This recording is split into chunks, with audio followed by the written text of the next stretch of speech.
Hello students, welcome to my channel Roots of Economics. This video is part 2 of Harrod-Domar model.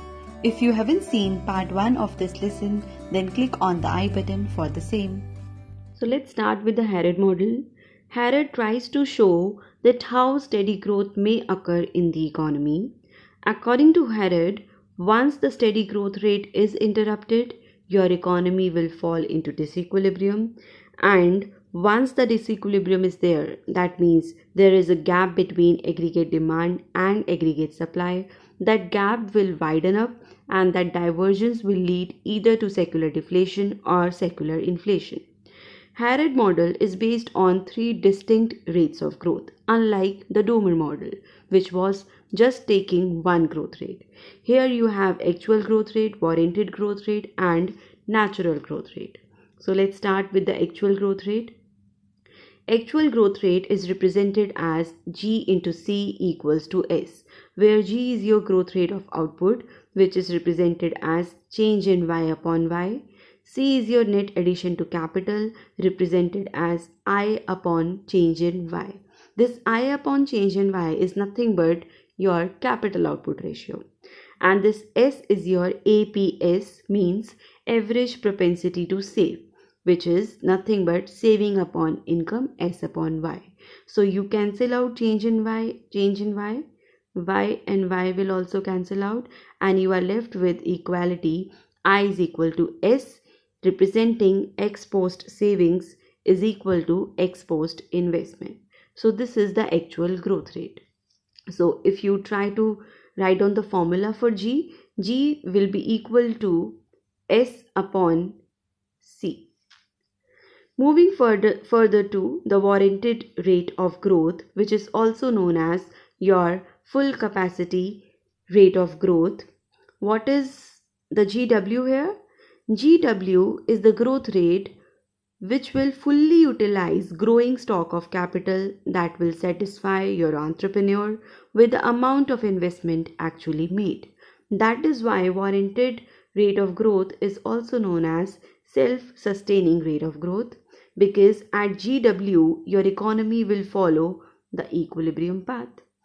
Now warranted rate of growth can be represented as GW into CR equals to S, where GW is your warranted rate of growth.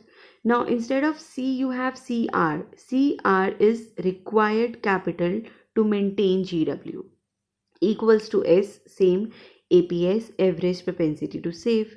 So again, if you try to write down the equality, you are going to get I is equal to S in the end.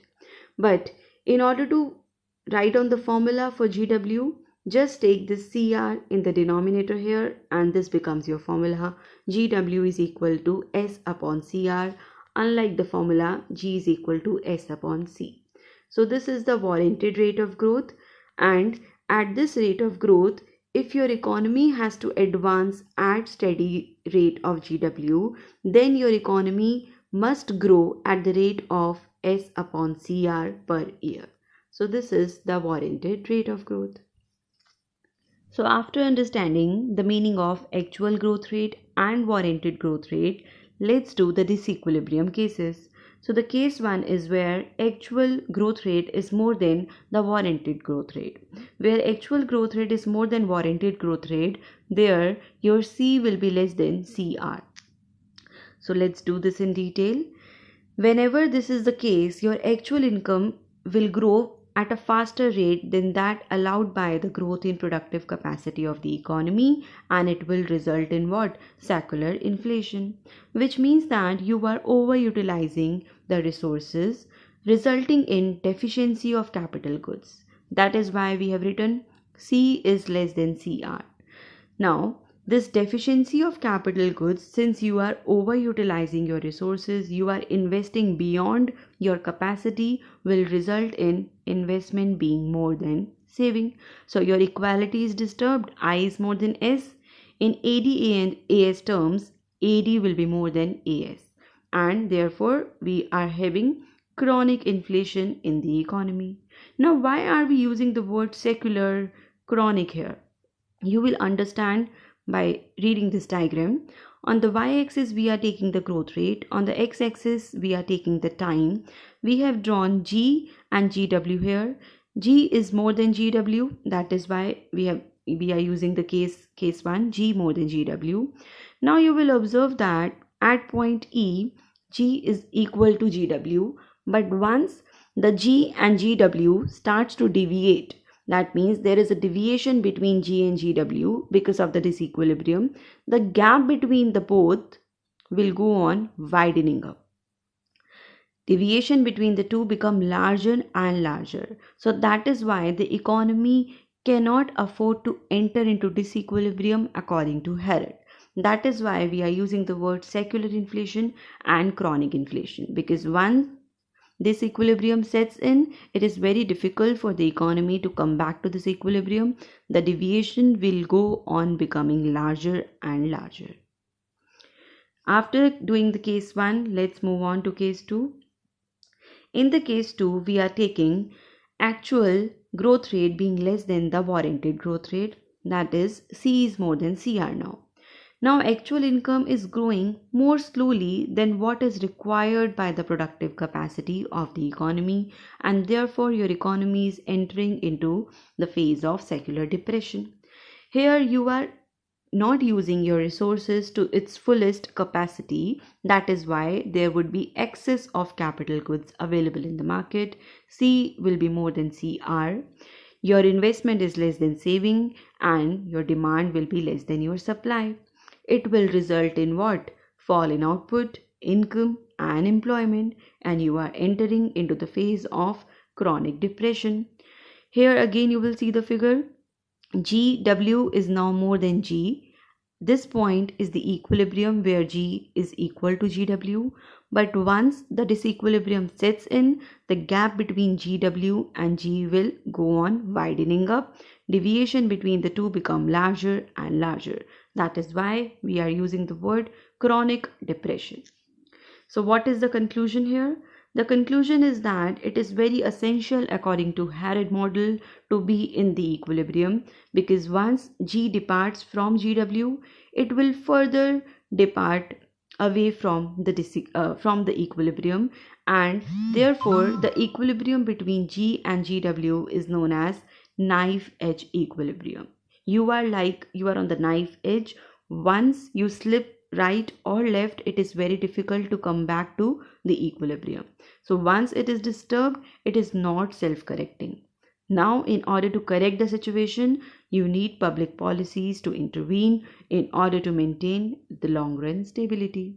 So after explaining the meaning of actual growth rate and warranted growth rate, Harrod introducing the natural rate of growth. According to Harrod, there are certain institutional changes happening in the economy. For example, population is growing, technology is changing. So according to Harrod, if these technological changes and the institutional changes is bringing certain increase in the output, this belongs to the natural rate of growth, which is represented as Gn into Cr, which may or may not be equal to your S. That means S upon Y, saving upon income. Now, this rate of growth is the required rate of growth if you want to maintain full employment. For example, if your economy is growing such that the labor force grows at 2% per year, then to maintain full employment, your economy must grow annually at 2% growth rate. Now after this, let's talk about the divergence between G, GW and Gn. For full employment growth rate, it is required that G should be equal to GW should be equal to Gn. Now this is known as the knife edge balance. Earlier it was just G is equal to GW. Now we are also considering the natural growth rate. If there is any divergence between natural, warranted and actual rate of growth, then again the conditions of secular stagnation or inflation would be generated. So let's see case 1 first. In case 1, we are considering that warranted growth rate is less than the natural growth rate, which also would mean that GW is less than actual growth rate. In this situation, there would be tendency for secular inflation. Now, understand that since we have introduced the natural growth rate, now comes the importance of labor also. If GW is less than GN, that means that C is less than CR. That means there is shortage of capital goods. You must be using capital beyond its potential capacity. That means you are not using the labor. That is why labor is what? In plenty. So with the shortage of capital goods, there is plentiful of labor. Now, investment will become what? More than savings. So definitely profits would be very high. And in such a situation, what is advisable? That your economy should save. Saving becomes a virtue as it permits the GW to increase. It is only the saving in this situation that can handle this situation. If you see the diagram, here we have drawn GN being more than GW, and here they both are equal. But as the deviation occurs, what is happening? Your G is rising and following an upward expansion path.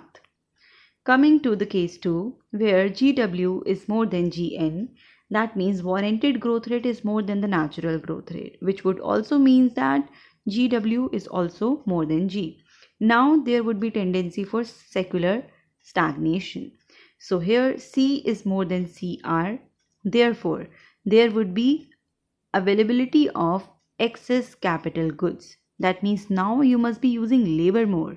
So there would be shortage of labor along with excess of capital goods. So in every point we are now giving importance to the population factor. Here I will be less than S, that means investment less than savings. So now what is happening? Machines are idle, there is excess capacity, your investment is falling, income is falling, and you are entering into the phase of chronic depression. So here, since your GW is more than GN, so what kind of equilibrium path your actual growth rate is following? It is a downward sloping path. So what is the conclusion here? In the Harrod model, if G is not equal to GW, not equal to GN, then there would be disturbance in the economy leading to either secular inflation or secular deflation. So, but why there is instability in the Harrod model? Because of the rigid assumptions that Harrod is taking. Harrod is considering fixed production function, fixed saving ratio, and fixed growth rate of labor force. Because of such rigid assumptions, we are facing the instability in the Harrod model. So what is the policy implication of the model? Saving becomes a virtue in any inflationary gap economy. So saving should be promoted if your economy is suffering from inflation, and saving is a vice in a deflationary gap economy. Your economy should not save if your economy is facing a secular depression. So saving has to be moved up or down as the situation demands. So this was the Harrod model.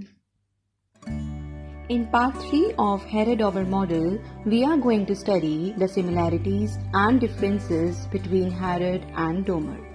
Students, you can feel free to write down your doubts in the comment section below, and don't forget to share this video with all your classmates